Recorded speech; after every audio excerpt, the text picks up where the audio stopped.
সংবাদ নিয়ে আপনাদের সাথে আছি আমি খায়রুল বাশার। বিস্তারিত সংবাদের শুরুতে জানিয়ে দিচ্ছি super fresh fortified soybean oil সংবাদ শিরোনামগুলো। অন্তর্বর্তী সরকারের প্রধান উপদেষ্টা হিসেবে শপথ নিতে বঙ্গভবনের পথে ডক্টর ইউনূস। উপদেষ্টা পরিষদে থাকছেন 17 সদস্য। দেশে ফিরেই আস্থা রেখে উন্নয়নের জন্য সহযোগিতার আহ্বান জানালেন ডক্টর ইউনূস। বিমানবন্দরে 3 বাহিনী প্রধান ও সমন্বয়কদের অভ্যর্থনা। রাজধানীসহ সারা দেশে সড়কে ট্রাফিক নিয়ন্ত্রণে শিক্ষার্থী, আনসার ও স্বেচ্ছাসেবীরা, পুলিশ সদস্যদের কাজে যোগদানের নির্দেশ। দেশে বিভিন্ন জলাশয়ে গড়ে উঠেছে বৈচিত্র্যময় জলজ প্রতিবেশ ব্যবস্থা। মানবসৃষ্ট নানা কারণে বিপন্ন প্রায়। এবং প্যারিস অলিম্পিকে স্বর্ণজয়ের সাফল্যের জন্য যুক্তরাষ্ট্র ও চীনের তুমুল লড়াই। মেয়েদের পোল ভল্টে প্রথম অলিম্পিক স্বর্ণ জিতল অস্ট্রেলিয়া।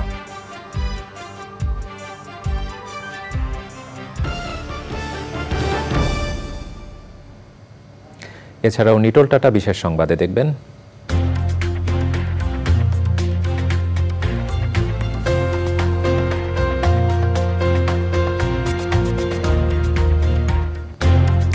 বসনিয়ার বায়ু গুহা বিশ্ব ঐতিহ্যের তালিকাভুক্ত হওয়ার খবর।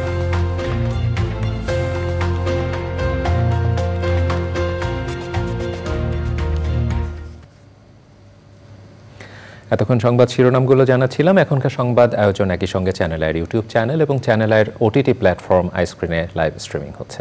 এবার নিয়ে যাচ্ছি বিস্তারিত আয়োজনে। অন্তর্বর্তীকালীন সরকারের প্রধান উপদেষ্টা হিসেবে শপথ নিতে তার গুলশানের বাসা থেকে বঙ্গভবনের পথে রয়েছেন ডক্টর মোহাম্মদ ইউনূস। বঙ্গভবনে আছেন সাদিক মোহাম্মদ। সরাসরি তার কাছে যাচ্ছি। সাদিক, বঙ্গভবনে ডক্টর ইউনূসের শপথ কখন হতে পারে? উপদেষ্টা পরিষদে কারা কারা অন্তর্ভুক্ত হতে পারেন সে সম্পর্কে আপনার কাছে কি কি তথ্য রয়েছে আমাদের জানাবেন।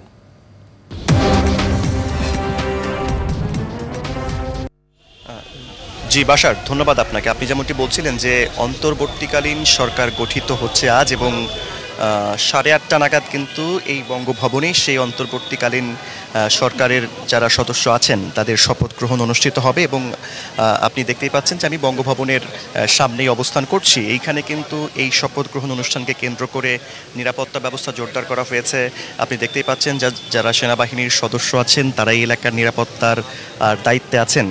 আর এরই মধ্যে কিন্তু যারা আমন্ত্রিত অতিথি আছেন এই শপথ অনুষ্ঠানে তারা কিন্তু প্রবেশ করতে শুরু করেছেন। আমরা যেহেতু দুপুরের পর থেকেই এলাকায় অবস্থান করছি, সন্ধ্যা 6টার পর থেকেই যারা অতিথি আছেন তারা একে একে প্রবেশ করতে শুরু করেন। আপনি এখন আসলে যেমনটি দেখছেন যে যারা অতিথি তারা প্রবেশ করছেন।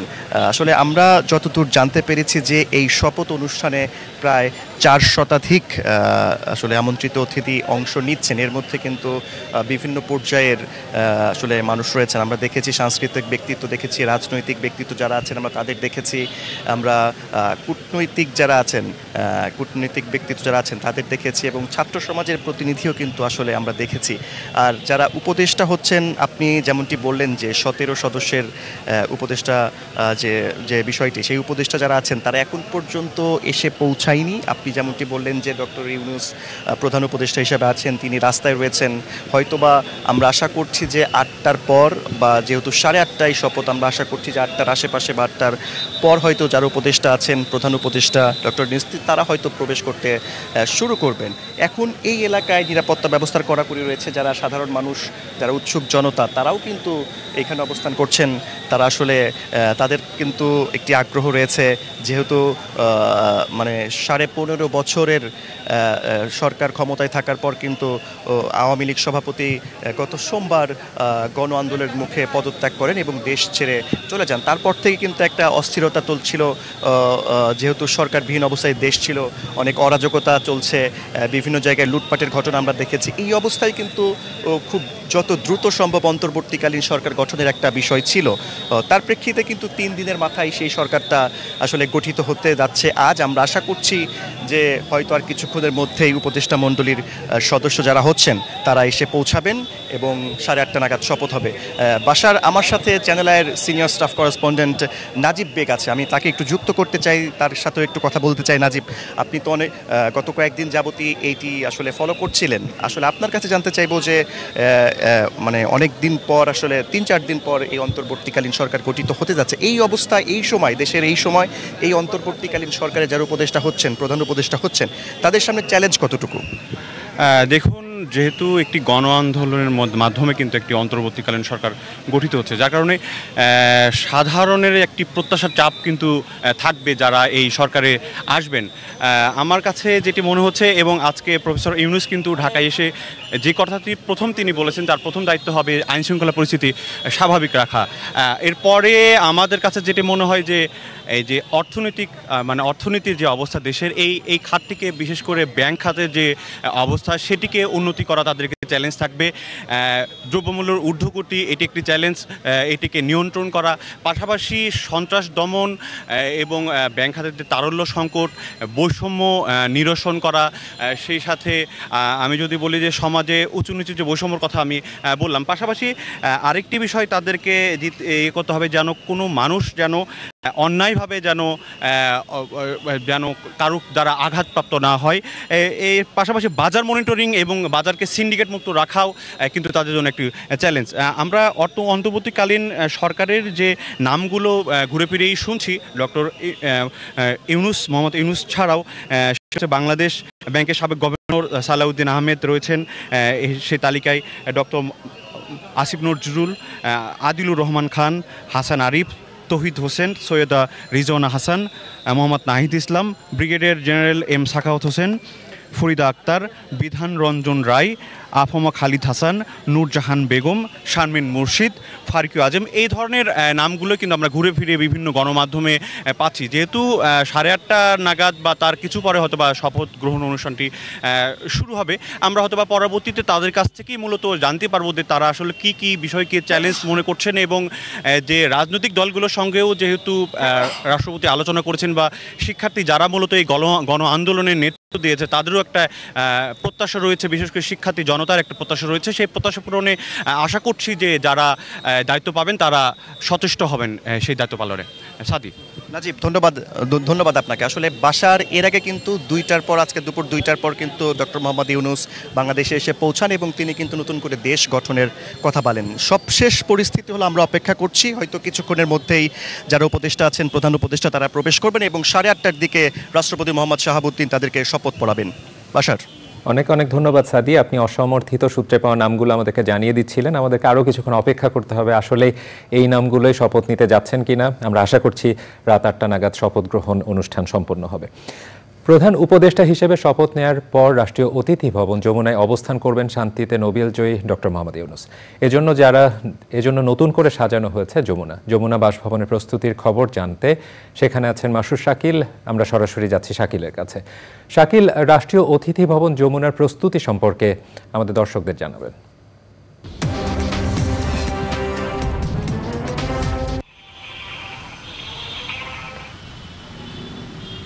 বাসার যেটা হয়েছে, আমরা এখানে বেশ কিছুক্ষণ আগেই এসেছি, 5টার পর থেকে আমরা দেখেছি যে এখানে আসলে যেহেতু দীর্ঘ সময় ধরে এই রাষ্ট্রপতি ভবন যমুনায় কেউ ছিলেন না, ফলে এটি প্রস্তুতির একটি বিষয় আছে। সেই প্রস্তুতি নেওয়ার জন্য এখানে পরিষ্কার পরিচ্ছন্ন করার জন্য ব্যবস্থা নেওয়া হয়েছে। আমরা দেখেছি এখানে প্রয়োজনীয় সিকিউরিটি নিশ্চিত করার জন্য এখানে সেনা সদস্যরা এসছেন। এখানে যে সিকিউরিটি চৌকিগুলো রয়েছে চারপাশে, এই ভবনের চারপাশে যে সিকিউরিটি চৌকিগুলো রয়েছে, সেখানে প্রয়োজনীয় সেনা সদস্যরা উপস্থিত হয়েছেন এবং এখানে আনসারের সদস্যরা রয়েছেন। এবং যেহেতু একজন প্রধান উপদেষ্টা থাকবেন, আমরা এর আগে দেখেছি যে 111-এর যে সরকার হয়েছিল, সে সরকারের প্রধান উপদেষ্টা ডক্টর ফখরুদ্দিন আহমেদ এই ভবনে ছিলেন। যেহেতু নতুন করে কোনো ভবনকে নির্ধারণ করা হয়নি, আমরা যতটুকু জেনেছি যে এই ভবন একই সাথে প্রধান উপদেষ্টার বাসভবন এবং তার অফিস হিসেবে ব্যবহৃত হবে। যমুনার যে আশপাশের যে নিরাপত্তা, সেটিও নিশ্চিত করা হয়েছে এবং এখানে ভিতরের কার্যক্রমগুলো করা হচ্ছে। যেহেতু খুব অল্প সময় নোটিসেই এটিকে নির্ধারণ করা হয়েছে যে ডক্টর মোহাম্মদ ইউনূস, নোবেল বিজয়ী ডক্টর মোহাম্মদ ইউনূস, তিনি প্রধান উপদেষ্টা হিসেবে বঙ্গভবনে শপথ গ্রহণ করার পর এখানে এসে উঠবেন এবং তারপর থেকে এটি তার বাসভবন এবং অফিস হিসেবে ব্যবহৃত হবে। অর্থাৎ বোঝাই যাচ্ছে সামনের দিনগুলোতে এটি খুব গুরুত্বপূর্ণ একটি স্থান হচ্ছে রাষ্ট্রপতি ভবন যমুনা, এবং এখান থেকেই বাংলাদেশের পরবর্তী যে শাসন সেটি পরিচালিত হবে। যে প্রধান উপদেষ্টাদের নিয়ে যে পরিষদ গঠিত হবে, সেই উপদেষ্টা পরিষদ দেশ পরিচালনা করবেন। আগামী কদিনের জন্য সেটা পরিচালিত হবে সেটা কোনো নির্ধারিত যেহেতু নয়, এবং কিছু সম্ভাব্য নাম আমরা ইতিমধ্যে শুনেছি। এখন শপথ গ্রহণ করার পর নিশ্চিত হওয়া যাবে যে কারা আসলে প্রধান উপদেষ্টা ডক্টর মোহাম্মদ ইউনূসের সাথে তার সদস্য হচ্ছেন, তার উপদেষ্টা পরিষদের সদস্য হচ্ছেন, যারা পরবর্তী দিক নির্দেশনাগুলো দিবেন এবং বাংলাদেশকে পরিচালনা করবেন।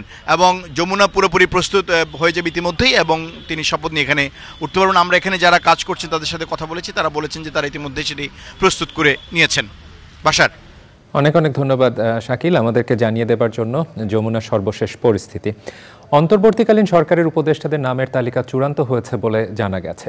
বঙ্গভবনে তাদের শপথ অনুষ্ঠানের আয়োজন চলছে। শপথ অনুষ্ঠানে আমন্ত্রণ জানানো হয়েছে 400-রও বেশি বিশিষ্ট ব্যক্তিকে। সচিবালয় থেকে বিস্তারিত জানাচ্ছেন রফিকুল বাশার। ডক্টর মোহাম্মদ ইউনূস দেশে আসার পরে অন্তর্বর্তীকালীন সরকারের অন্যান্য উপদেষ্টাদের নামও চূড়ান্ত করা হয়েছে। এইসব উপদেষ্টাদের নিয়ে রাত 9টার সময় শপথ অনুষ্ঠিত হবে।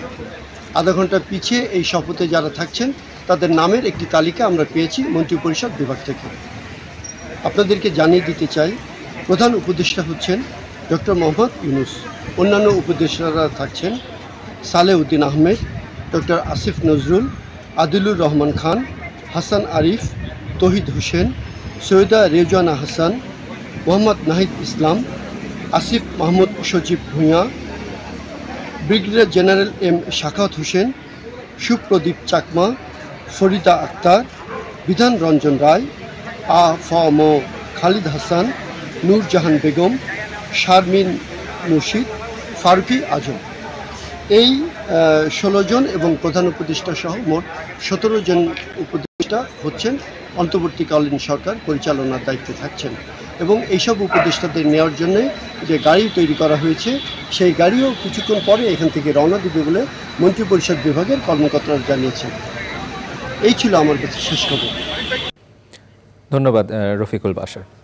ডক্টর মোহাম্মদ ইউনূস বলেছেন, কারো উপর আক্রমণ নয়, সবাইকে রক্ষা করতে হবে। বিমানবন্দরে নেমে 18 কোটি মানুষের প্রতি এই নোবেল জয়ীর অনুরোধ, সব হানাহানি বিভাজনের মানসিকতা ভুলে যাওয়ার, গোটা দেশকে একটা পরিবার উল্লেখ করে ডক্টর ইউনূস বলেন, তার প্রতি ভরসা থাকলে নৈরাজ্য বন্ধ করে দ্বিতীয় স্বাধীনতার অর্জনকে প্রতিটা মানুষের ঘরে পৌঁছে দিতে পারবেন। অন্যথায় ছাত্র জনতার বিজয় অর্থহীন হয়ে যাবে। রিজভী নেওয়াজের রিপোর্ট। বৃহস্পতিবার দুপুর 2:10 হজরত শাহজালাল আন্তর্জাতিক বিমানবন্দরে অবতরণ করে শান্তিতে নোবেলজয়ী অর্থনীতিবিদ ডক্টর মোহাম্মদ ইউনূসকে বহনকারী এমিরেটস এয়ারলাইন্সের উড়োজাহাজ। অন্তর্বর্তীকালীন সরকারের প্রধান হিসেবে শপথ নেওয়ার আগে ভিআইপি টার্মিনাল এলাকা তো বটেই, আশেপাশে অসংখ্য মানুষ শুভানুধ্যায়ী। অপেক্ষায় বৈষম্য বিরোধী আন্দোলনের সমন্বয়ক সুশীল সমাজের প্রতিনিধিরা। শিক্ষার্থী সহ কয়েকশো মানুষের রক্তের বিনিময়ে অর্জিত মুক্তি কৃতজ্ঞ চিত্তে স্মরণ করলেন ডক্টর মোহাম্মদ ইউনূস। আজকে আবু সাঈদের কথা মনে পড়ছে আমাদের, যে আবু সাঈদের ছবি বাংলাদেশের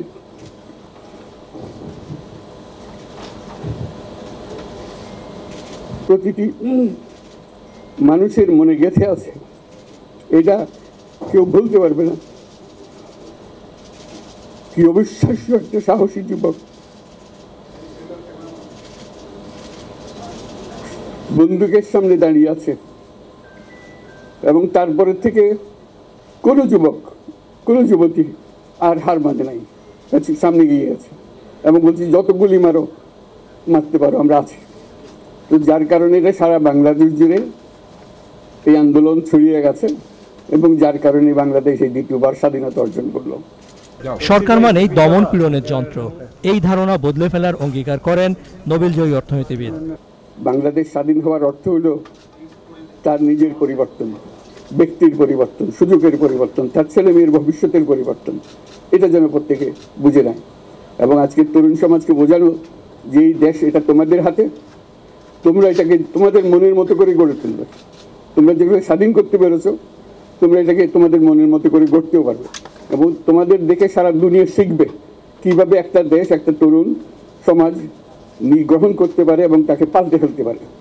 জাতি, ধর্ম, বর্ণ নির্বিশেষে সবাই যেন নিরাপদ বোধ করে এমন পরিবেশ নিশ্চিত করার কাজ শুরু হয়ে গেছে, আশ্বস্ত করেন ডক্টর ইউনূস। সরকার বলে একটা জিনিস আছে, কিন্তু মানুষের কোনো আস্থা নেই। মানুষ মনে করে সরকার একটা দমন পীড়নের একটা যন্ত্র, যেখানে পায় যেখানে সুযোগ পায় তার একটা কষ্ট দেওয়া, তার থেকে নিংড়ে দেওয়া, যে সকল স্তরে। এটা হলো তার থেকে কেমনভাবে সামাল দিতে হবে, তাকে একটা ভয়ের একটা জিনিস, তাকে সামাল দিয়ে চলা, এটা হলো সরকার। এটা সরকার হতে পারে না। সরকারকে দেখে মানুষের বুক ফুলে উঠবে যে আমাকে সাহায্য করবে, আমাকে রক্ষা করবে, আমার সরকার আমার জন্য দাঁড়াবে। সরকার তার জন্য দাঁড়ায় না কোনো সময়। যে সরকার হবে সেই সরকার মানুষকে রক্ষা করবে, মানুষের আস্থাভাজন হবে। এটা কেউ জোর করে তাকে বলার যে আর ভালো আছে এটা না। সে নিজে নিজে বিশ্বাস করবে, সরকারি লোক দেখলে বলবে আমার লোক, আমাকে রক্ষা করার লোক। সেই আস্থাটা আমাদেরকে ফিরিয়ে আনতে হবে মানুষের মনে। আইন শৃঙ্খলা ব্যাঘাত হচ্ছে, মানুষকে আক্রমণ করছে, ঘরবাড়ি জ্বালিয়ে দিচ্ছে, সম্পদ জ্বালিয়ে নষ্ট করছে, চুরি করছে, দিয়ে যাচ্ছে, অফিস আদালতে আক্রমণ করছে, সংখ্যালঘুদের উপর আক্রমণ করছে, হিন্দু, বৌদ্ধ, খ্রিস্টান, আহমদিয়া সবার উপর আক্রমণ করছে। এগুলো হলো ষড়যন্ত্রের অংশ। এগুলো আমাদের বিষয় না। আমাদের কাজ হলো এটাকে রক্ষা করা, সবাইকে রক্ষা করা। এটাকে প্রতিটি মানুষ আমাদের ভাই, আমাদের বোন, তাদেরকে রক্ষা করা এবং আমাদের একটা শৃঙ্খলা ফিরিয়ে আসা। 2006 সালে গ্রামীণ ব্যাংকের সঙ্গে যৌথভাবে শান্তিতে নোবেল পুরস্কার পান ডক্টর মোহাম্মদ ইউনূস। দেশবাসীর কাছে আমার আবেদন, আপনারা যদি আমার উপরে বিশ্বাস রাখেন, আমার উপরে ভরসা রাখেন, তাহলে নিশ্চিত করেন যে দেশে কোনো জায়গায় কারো উপরে হামলা হবে না। এটা আমাদের প্রথম দায়িত্ব। এটা যদি আমি করতে না পারি, এটা আমার কথা যদি না শোনেন আপনারা, তাহলে আমার প্রয়োজন এখানে নাই। আমাকে বিদায় দেন, আমি আমার কাজে থাকি, সেখানে আমি ব্যস্ত থাকি। যদি আমাকে প্রয়োজন মনে করেন, তাহলে আমাকে প্রয়োজন মনে করলে আপনাদেরকে দেখাতে হবে যে আমার কথা আপনারা শোনেন। আমার কথা না শুনলে আমার কোনো প্রয়োজন নাই। আমার প্রথম কথা হলো আপনারা বিশৃঙ্খলা থেকে দেশকে রক্ষা করেন, আপনারা সহিংসতা থেকে দেশকে রক্ষা করেন। রিজভিন আওয়াজ, চ্যানেল আই, ঢাকা। সব দুর্নীতি, জঞ্জাল আর অনিয়ম দূর করে একটি কাঙ্ক্ষিত বাংলাদেশের প্রত্যাশায় তরুণ সমাজ। বিমানবন্দরে ডক্টর মোহাম্মদ ইউনূসকে স্বাগত জানাতে গিয়ে এমন মন্তব্য করেছেন তারা। বৈষম্য বিরোধী ছাত্র আন্দোলনের নেতারা বলেছেন ডক্টর ইউনূসের নেতৃত্বে এগিয়ে যাবে বাংলাদেশ। মোস্তফা মল্লিকের রিপোর্ট। বৃহস্পতিবার দুপুর থেকেই হযরত শাহজালাল আন্তর্জাতিক বিমানবন্দরের ভিআইপি লাউঞ্জের আশপাশে কঠোর নিরাপত্তা। ডক্টর মোহাম্মদ ইউনূসকে শুভেচ্ছা জানাতে যান শিক্ষার্থী, বিভিন্ন প্রতিষ্ঠানের কর্মকর্তা, কর্মচারী সহ সাধারণ মানুষ। বৃষ্টি উপেক্ষা করে অপেক্ষা করতে থাকেন তারা। যারা শুভেচ্ছা জানাতে গিয়েছেন তারা বলছেন উন্নয়নের এক বাংলাদেশের স্বপ্ন তাদের। যারা এই গণহত্যার সাথে জড়িত তাদের প্রত্যেককে ধরে ধরে ইন্টারন্যাশনাল কোর্টে বিচার করতে হবে। ভবিষ্যৎ বাংলাদেশে যাতে আর ক্ষমতা নিয়ে এই পরিমাণ রাজধানী আর কখনো না হয়। কারো আকাঙ্ক্ষা দুর্নীতিমুক্ত বাংলাদেশের। দেশের জন্য চাচ্ছি যে দেশে কোনো দুর্নীতি যেন না থাকুক। দেশের এই অস্থিতিশীল অবস্থা স্যারের হাত ধরে এই অবস্থা থেকে আমরা উত্তরণ করতে পারবো।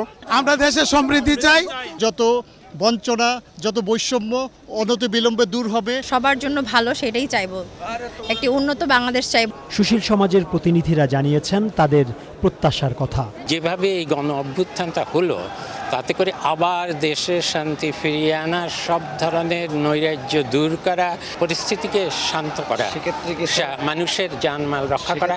বৈষম্য বিরোধী ছাত্র আন্দোলনের নেতারা বলেছেন ডক্টর ইউনূসের নেতৃত্বে এগিয়ে যাবে বাংলাদেশ। আমরা আমাদের অভিভাবক পেয়ে গেছি, দ্রুত আমাদের অভিভাবক ডক্টর মোহাম্মদ ইউনূসকে সামনে রেখে বাংলার তরুণ সমাজ বাংলাদেশ নতুন করে গড়ে তুলবে। শিক্ষার্থীরা বলছেন উন্নত এবং বৈষম্যমুক্ত একটা সমাজের প্রত্যাশা তাদের। অধ্যাপক ডক্টর মোহাম্মদ ইউনূসকে স্বাগত জানাতে এখানে যারা যারা এসেছিলেন, ছাত্র জনতা এবং বিভিন্ন সংগঠন, তারা একটি কথাই বলছেন, সেটি হচ্ছে যে লক্ষ্য এবং উদ্দেশ্য নিয়ে ছাত্র জনতা রাস্তায় নেমে এসেছিল, তাদের লক্ষ্য এবং উদ্দেশ্যে যেন সত্যিকার অর্থে শতভাগ বাস্তবায়ন করা হয়। ঢাকার হযরত শাহজালাল আন্তর্জাতিক বিমানবন্দর থেকে মোস্তফা মল্লিক, চ্যানেল আই। দারিদ্র্য বিমোচনে গ্রামীণ অর্থনীতি ও মানুষের জীবনমান উন্নয়নে বিশ্বকে তাক লাগানো ক্ষুদ্র ঋণ নামক সামাজিক ব্যবসার জনক ডক্টর মোহাম্মদ ইউনূস। গ্রামীণ ব্যাংক প্রতিষ্ঠা করে অর্থনৈতিক উন্নয়নের মাধ্যমে সমাজে শান্তি প্রতিষ্ঠার অনবদ্য অবদানের জন্য তিনি পেয়েছেন শান্তিতে নোবেল। বাংলাদেশের একমাত্র নোবেল বিজয়ী এই অর্থনীতিবিদের হাতে এখন নতুন বাংলাদেশ বিনির্মাণের ভার। তার বর্ণাঢ্য জীবন নিয়ে আক্তার হোসেনের রিপোর্ট। দারিদ্র্যকে জাদুঘরে পাঠানোর লক্ষ্য নিয়ে পথচলা ডক্টর মোহাম্মদ ইউনূসের জন্ম 1940 সালের 28শে জুন চট্টগ্রামে। গ্রামে শৈশব কাটানো ইউনূসের ভাবনায় তাই গ্রামীণ জনগোষ্ঠীর উন্নয়ন। ডক্টর ইউনূস দারিদ্র্যের বিরুদ্ধে সংগ্রাম শুরু করেন 1974 সালে বাংলাদেশে সংঘটিত দুর্ভিক্ষের সময়। তিনি বুঝতে পারেন স্বল্প পরিমাণের ঋণ দরিদ্র মানুষের জীবনমান উন্নয়নে অত্যন্ত কার্যকর হতে পারে। সেই থেকে তার গবেষণায় উঠে আসে সামাজিক ব্যবসার নানা উদ্ভাবনী ধারণা। বিশ্বব্যাপী আলোড়ন সৃষ্টিকারী ক্ষুদ্র ঋণ নামক অর্থনৈতিক ব্যবস্থার জনক হিসেবে সমাদৃত ডক্টর ইউনূস। অধ্যাপক ইউনূস গ্রামীণ ব্যাংকেরও প্রতিষ্ঠাতা।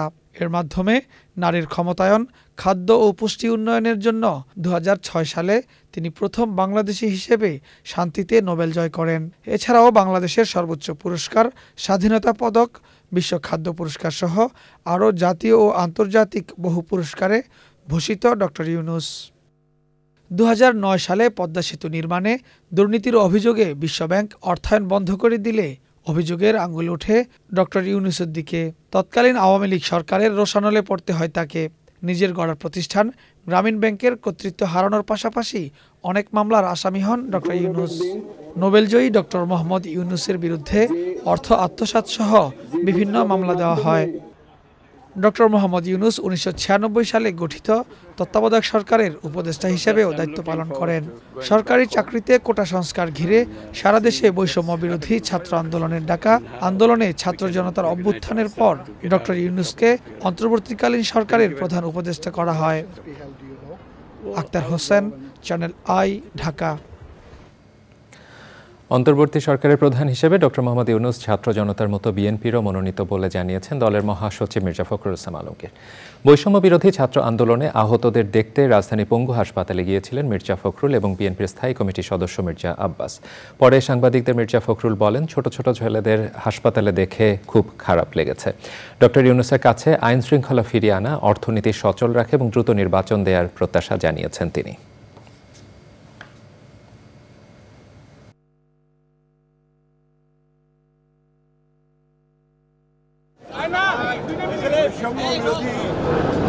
ডক্টর ইউনূস তো আমাদেরই ছাত্রদের আমাদেরই মনোনীত ব্যক্তি, যাকে আমরা গোটা জাতির পক্ষ থেকে এই দায়িত্ব দিয়েছি যে ইন্টারিম গভর্নমেন্টের দায়িত্ব তিনি পালন করবেন। আইন শৃঙ্খলা রক্ষা এটা আপনার প্রতিষ্ঠিত করতে হবে, রক্ষা করতে হবে, তার জন্য চূড়ান্ত ব্যবস্থা নিতে হবে। 2 নম্বর হচ্ছে অতি দ্রুত নির্বাচনের মধ্য দিয়ে আপনার গণতান্ত্রিক যে সরকার সেখানে প্রত্যাবর্তন করতে হবে। আর তৃতীয় হচ্ছে অর্থনীতিকে সফল রাখার জন্য সব রকম ব্যবস্থা নিতে হবে। অলিম্পিক গেমস উপলক্ষে প্যারিসে বাংলাদেশের নোবেল জয়ী ডক্টর মোহাম্মদ ইউনূসের নামে চত্বর উদ্বোধন করা হয়েছে। ফ্রান্স প্রবাসীরা বলেছেন এটি অনেক সম্মানজনক একটি অর্জন। ফ্রান্স থেকে এম এ হাসান জানিয়েছেন বিস্তারিত। প্যারিসে অলিম্পিক গেমস শুরু হওয়ার কয়েকদিন আগে বাংলাদেশের নোবেল বিজয়ী ডক্টর মোহাম্মদ ইউনূসের নামে প্লাস দু প্রফেসর মোহাম্মদ ইউনূস একটি চত্বর উদ্বোধন করা হয়। এটি প্যারিস 18তম ডিস্ট্রিক্টের পহ দো লা শাপেল এলাকায় মেট্রো থেকে একেবারেই কাছে।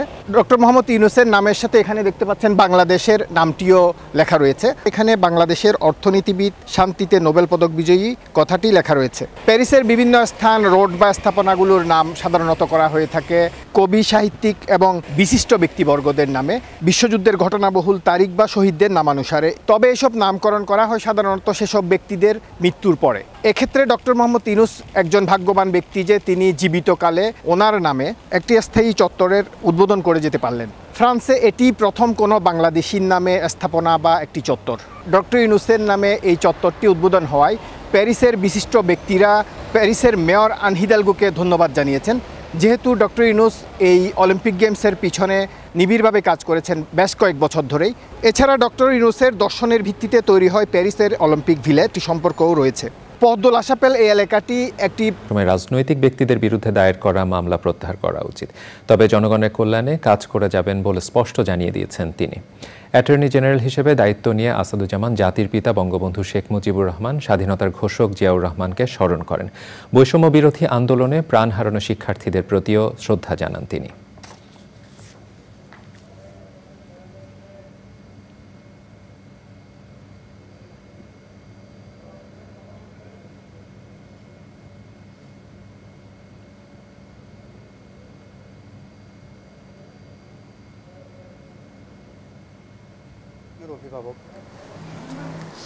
বাংলাদেশের সংবিধানকে সমুন্নত রাখার জন্য এবং মানুষের অধিকার রক্ষার জন্য সুপ্রিম কোর্ট অনতি বিলম্বে খুলে যাওয়া উচিত। প্রত্যেকটা মিথ্যা মামলা সরকার প্রত্যাহার করা উচিত। এটা হলো আমি লয়ার হিসাবে।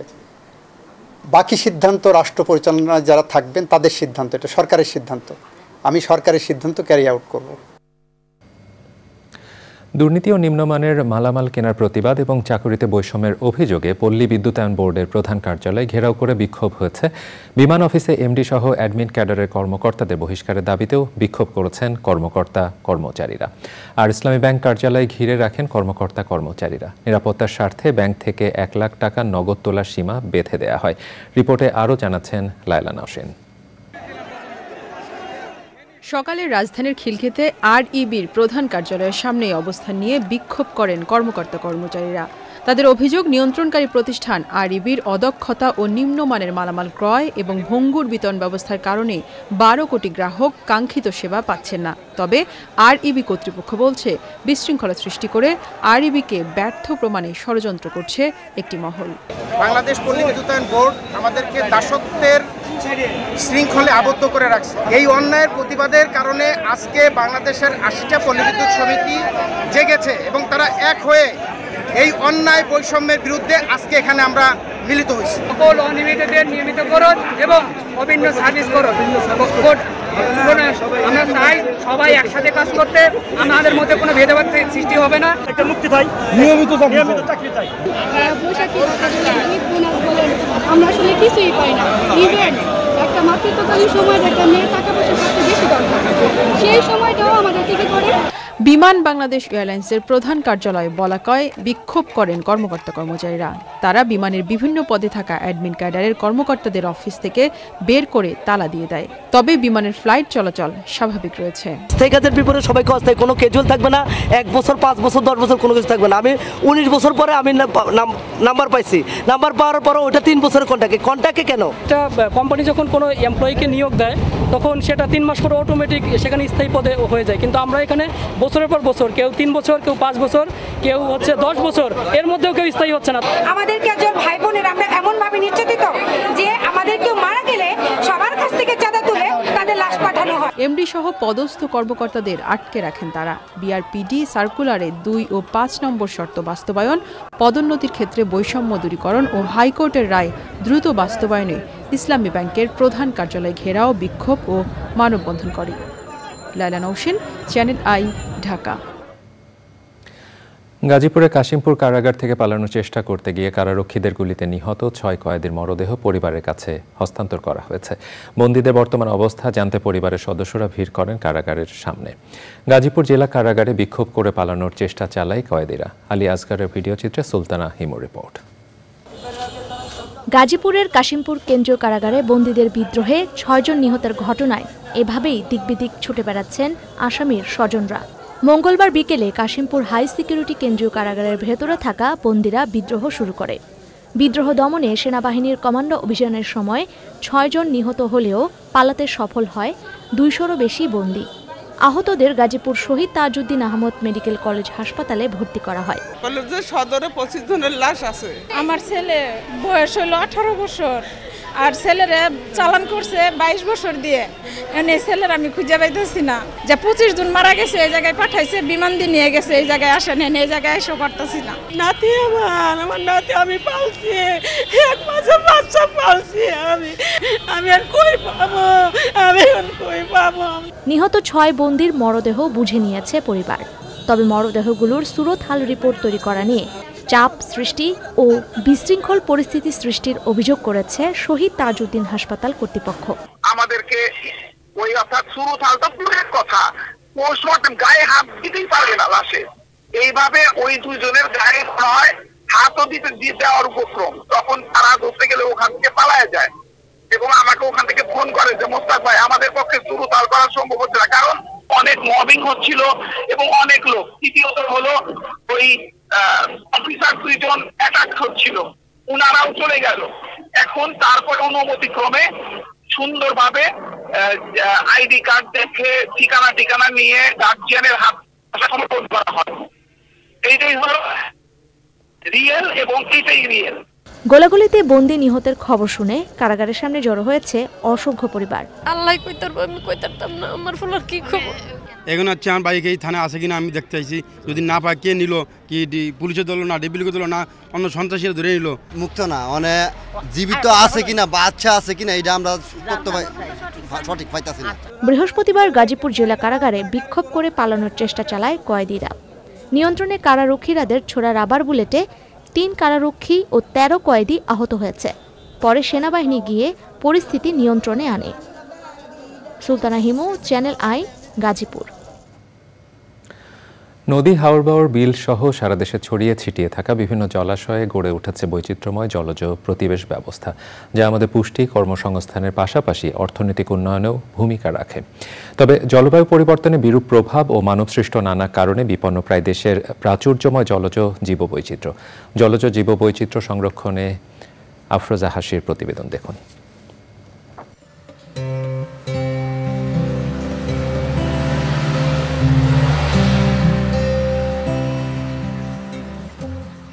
বছর ঘুরে বর্ষা এলেই পদ্মা, মেঘনা, যমুনা সহ দেশে বহমান নদীগুলো অথই জলরাশিতে পরিপূর্ণ হয়ে ওঠে। এসব থেকেই উৎপন্ন হয়েছে ছোট ছোট অসংখ্য নদী, যা ছড়িয়ে পড়েছে সমগ্র দেশে। এসব নদীর গতিপথ পরিবর্তিত হয়ে সৃষ্টি হয়েছে হাওর, বাওর, বিল সহ ছোট বড় বিভিন্ন জলাশয়। এসব জলাশয়ে গড়ে ওঠা জলজ প্রতিবেশ ব্যবস্থাকে বসবাস উপযোগী করে তুলেছে জলজ উদ্ভিদ, যেখানে মেরুদণ্ডী ও অমেরুদণ্ডী প্রাণীর পাশাপাশি অবাধ বিচরণ বিভিন্ন প্রজাতির মাছের।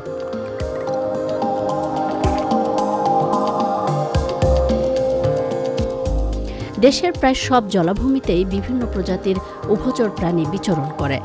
সাপ, গুইসাপ, কাছিম সহ বৈচিত্র্যময় গড়নের সরীসৃপের পাশাপাশি রয়েছে শুষ্ক ও ভোঁদরের মতো বিভিন্ন স্তন্যপায়ী প্রাণীও। খাদ্য ও নিরাপদ আবাসস্থলের সন্ধানে শীতকালে দেশের হাওর, বিল ও নদ নদীতে আসে চকাচকি, হাঁস, টিটি, বক, পানকৌড়ি সহ বিভিন্ন প্রজাতির পরিযায়ী পাখি। প্রতিবেশ ব্যবস্থাগুলো টিকিয়ে রাখতে জলজ জীববৈচিত্র্য সংরক্ষণের বিষয়টি সংবিধানে অন্তর্ভুক্ত করা ও আইন প্রণয়ন সহ কনভেনশন অন বায়োলজিক্যাল ডাইভার্সিটি এবং রামসার কনভেনশনেও চুক্তিবদ্ধ হয়েছে বাংলাদেশ। তবে প্রাকৃতিক দুর্যোগের পাশাপাশি অবৈধ হত্যা, দূষণ, আবাসস্থল সংকোচন ও খাদ্যের অভাবে বিপন্ন হচ্ছে জলজ জীববৈচিত্র্য। এজন্য সমন্বয়হীনতা দূর করার পাশাপাশি জনসচেতনতা বৃদ্ধি ও গবেষণার পরিধি আরও বাড়ানো জরুরি। সর্বোপরি সঠিক ব্যবস্থাপনা ও যথাযথ পদক্ষেপের মাধ্যমেই সংরক্ষিত হবে দেশের বৈচিত্র্যময় জলজ জীববৈচিত্র্য।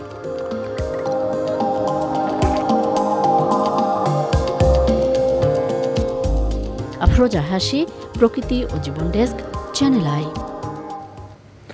জলজ জীববৈচিত্র্য সংরক্ষণ নিয়ে প্রতিবেদন দেখবেন আজ রাত 10:15 প্রকৃতি ও জীবন অনুষ্ঠানে। এবারে প্যারিস অলিম্পিকের খবর। নীলাদ্রি, আমাকে শুনতে পাচ্ছেন? আপনি কি অবস্থা দেখছেন এই মুহূর্তে শপথ গ্রহণ প্রস্তুতি হিসেবে আমাদেরকে জানাবেন।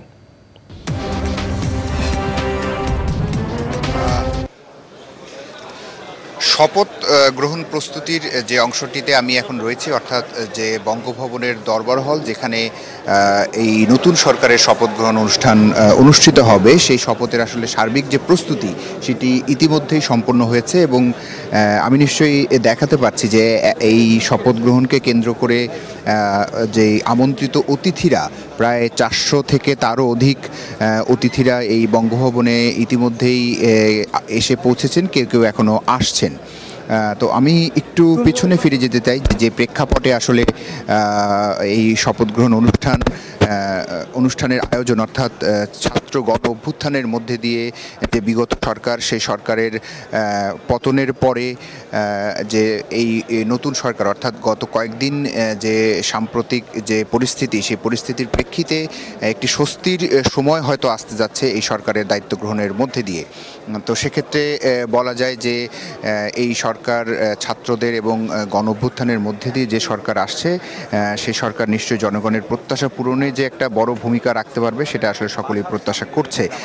আমি একটু জানিয়ে রাখি যে ইতিমধ্যেই আপনারা নিশ্চয়ই জেনেছেন যে নোবেল বিজয়ী অর্থনীতিবিদ ডক্টর মোহাম্মদ ইউনূস তিনি এই অন্তর্বর্তীকালীন সরকারের প্রধান হিসেবে দায়িত্ব নিচ্ছেন, এবং ইতিমধ্যেই যে অন্যান্য উপদেষ্টা যারা হবেন তাদেরও তালিকা আমরা পেয়েছি। জেনেছি যে ডক্টর মোহাম্মদ ইউনূস সহ 17 জনের এই সরকার, 17 জনকে নিয়ে এই সরকার গঠিত হচ্ছে, এবং আমি নামগুলো একটু জানিয়ে দিতে চাই আমাদের দর্শকদেরকে। জনাব সালেউদ্দিন আহমেদ, ডক্টর আসিফ নজরুল, আদিলুর রহমান খান, জনাব হাসান আরিফ, তৌহিদ হোসেন, সৈয়দা রেজওয়ান হাসান, মিস্টার ফারুকি আজম, ব্রিগেডিয়ার জেনারেল অবসরপ্রাপ্ত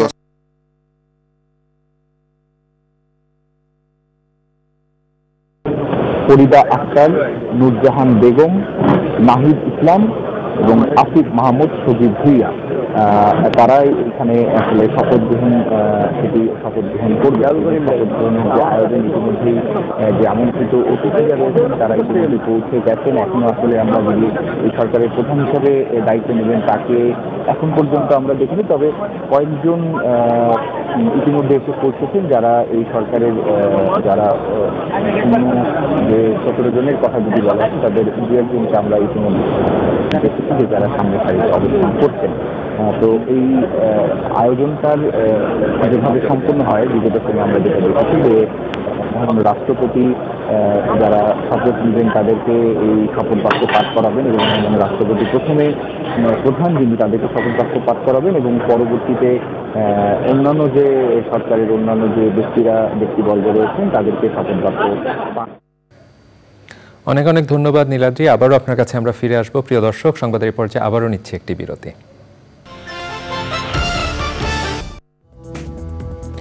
প্রিয় দর্শক, আবারও আমন্ত্রণ জানাচ্ছি চ্যানেল আই সংবাদে।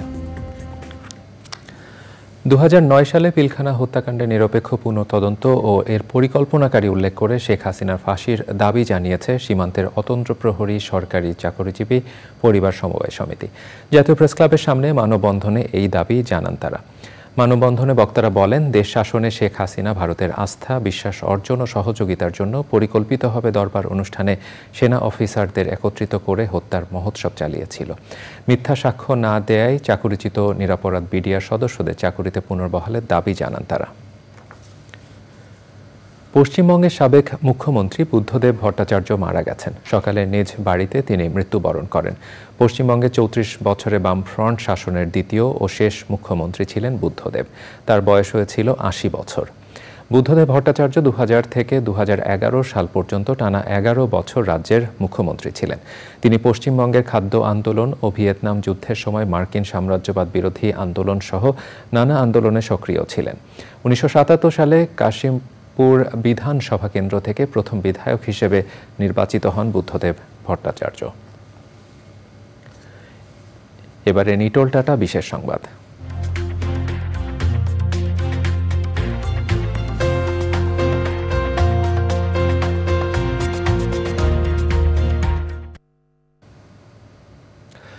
বিশ্বের অন্যতম জীববৈচিত্র্যময় গুহাগুলি বসনিয়ার ভিজাট্রানিকা এলাকায়, যেটা উইন্ড কেভ বা বায়ু গুহা নামে পরিচিত। সম্প্রতি বিশ্ব ঐতিহ্যে তালিকাভুক্ত হয়েছে গুহাগুলো। এই বায়ু গুহার কথা বা রহস্য প্রথম উল্লেখ করেছিলেন রোমান লেখক প্লেনি। এটি প্রথম জনসাধারণের জন্য 1964 সালে উন্মুক্ত করা হয়। বৈচিত্র্যময় এই গুহার ভিতরে রয়েছে 4টি প্রধান জলাধার এবং অসংখ্য স্রোত এবং ভূগর্ভস্থ হ্রদ সহ সমৃদ্ধ জলজ জীববৈচিত্র্য।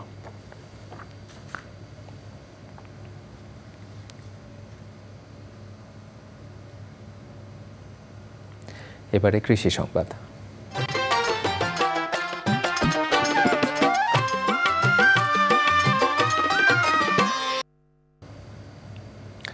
গাইবান্ধায় কৃষক পর্যায়ে বাড়ছে বস্তায় আদা চাষ। প্রচলিত পদ্ধতির চেয়ে এই চাষে রোগবালাই ও পরিচর্যা ব্যয় কম হওয়ায় আর্থিকভাবে লাভবান হচ্ছেন কৃষক।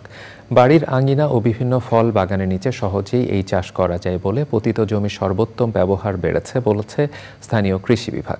গাইবান্ধা প্রতিনিধি ফারুক হোসেনের পাঠানো তথ্য ভিডিও চিত্র নিয়ে আল মুকসিদের রিপোর্ট। জেলার 7 উপজেলাতেই কৃষক বস্তায় আদা চাষ করছেন। খুব সহজেই বাড়ির আঙিনায়, আশেপাশে ও ফল বাগান কিংবা গাছের নিচে ছায়াযুক্ত স্থানে এর চাষ করা যায় বলে দিন দিন কৃষক বস্তায় আদা চাষের সম্প্রসারণ ঘটাচ্ছে।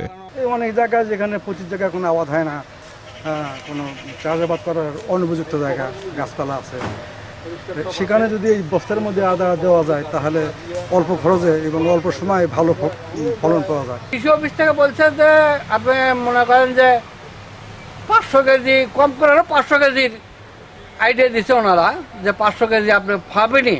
রোগবালাই ও পরিচর্যা ব্যয় কম আর খুব সহজেই এর চাষ করা যায় বলে বস্তায় আদা চাষ লাভজনক বলে জানান কৃষকেরা। বারবার খাবার দেওয়া লাগে না, এই খাবারটা প্রথমে একবারে মিশ্রণ করেই আমরা বস্তায় আদা উঠাইছি। যেভাবে মানে আদার দেখতেছিলাম, আল্লাহ রহমত কোনো বালা মুসিবত যদি না হয়, না দেয়, তা ইনশাল্লাহ ফল ইনশাল্লাহ ভালো পাবো আমি মনে করি। এটা আদা চাষীদের প্রযুক্তিগত ও কারিগরি সহযোগিতা এবং পরামর্শ দিচ্ছে কৃষি বিভাগ। যাতে আদা চাষ আরো বেশি করা যায়, এতে চাপ হচ্ছে দুইটা জিনিস ভালো হচ্ছে। এক হলো আমাদের রপ্তানি করতে কম হচ্ছে আদা, দেশীয়ভাবে আমরা আদার চাহিদা পূরণ করতে পারতেছি। আর একটা জিনিস হচ্ছে সেইটা হলো আমাদের যে পতিত জমি আছে, সারযুক্ত জায়গা আছে, সেটা সর্বোচ্চ ব্যবহার হচ্ছে। জেলায় এবছর 590 হেক্টর জমিতে আদা চাষ করা হয়েছে, যার মধ্যে 1400 কৃষক প্রায় 85,000 বস্তায় আদার আবাদ করেছে। আল মুকসিদ, চ্যানেল আই। এবারে প্রকৃতি সংবাদ।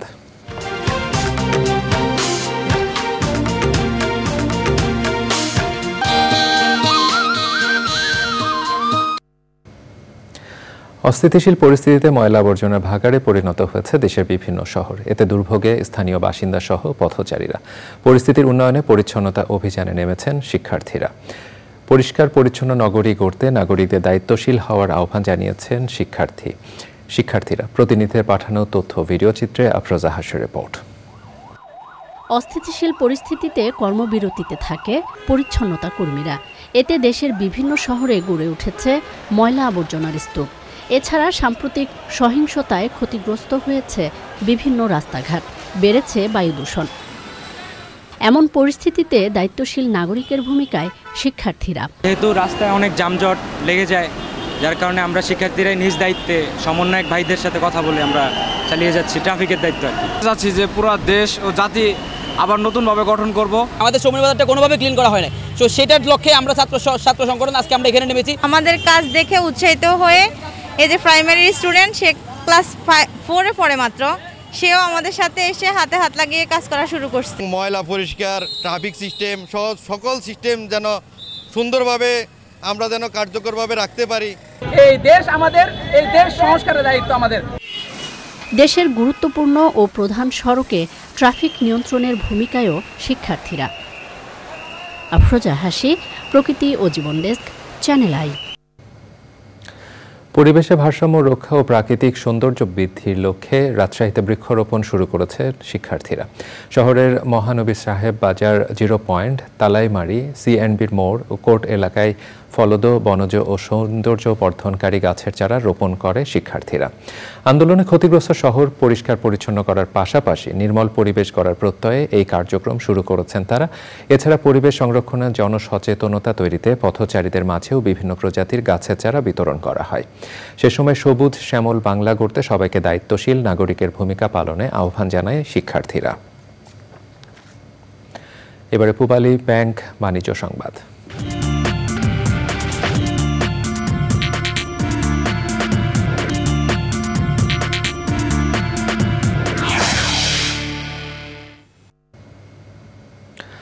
সরকার পতনের পর শেয়ার বাজারে দাম বাড়ছে লাফিয়ে লাফিয়ে। মাত্র 3 দিনে ঢাকা স্টক এক্সচেঞ্জে সূচক বেড়েছে প্রায় 700 পয়েন্ট, যা রেকর্ড তৈরি করেছে। এর মধ্যে শুধু বৃহস্পতিবার ডিএসই সূচক বেড়েছে 306 পয়েন্ট। পরাগ আজিমের রিপোর্ট। গত 5 মাস ধরেই টানা পতনের ধারায় দেশের শেয়ার বাজার। বেশিরভাগ কোম্পানির শেয়ারের দাম তলানিতে। এমন পরিস্থিতিতে সরকারের পতনের পরদিন থেকে বিপুল উত্থান শেয়ার বাজারে। এতে খুশি বিনিয়োগকারীরা। বাজারে কামব্যাক করছে, সবাই আসতেছে, নতুন করে টাকা ঢুকছে, এটা আমার বাজারের জন্য যথেষ্ট পজিটিভ। আমাদের শেয়ার মার্কেটে যে সূচকগুলি সর্বকালের রেকর্ড ভাঙবে এখন আমরা মনে করি। প্রায় 700 পয়েন্ট সূচক বাড়ার পাশাপাশি লেনদেনও বাড়ছে। বৃহস্পতিবার একদিনেই লেনদেন বেড়েছে 830 কোটি টাকা। বাজার সামনে আরও বাড়বে বলছেন এই অর্থনীতিবিদ। এটা স্বাভাবিক উত্থান। এটা কারণ ছিল দুটো, অনেক নিচে ছিল সূচক, সেকেন্ড ছিল ইকোনমির অবস্থা খুবই বিধ্বস্ত। এখন কনফিডেন্স ফেরত পেয়েছে যে ইনভেস্টার্সরা, সামনেই ইকোনমিক পলিসি মোর শেয়ার বাজার ফ্রেন্ডলি হবে। ডক্টর মোহাম্মদ ইউনূসের পদক্ষেপে দেশের অর্থনীতি সামনে অনেক শক্তিশালী হবে বলে মনে করেন ঢাকা বিশ্ববিদ্যালয়ের সাবেক এই অধ্যাপক। পরাগ আজিম, চ্যানেল আই, ঢাকা। প্রিয় দর্শক, সংবাদের এই পর্যায়ে আবারও নিচ্ছি একটি বিরতি। আর বিরতি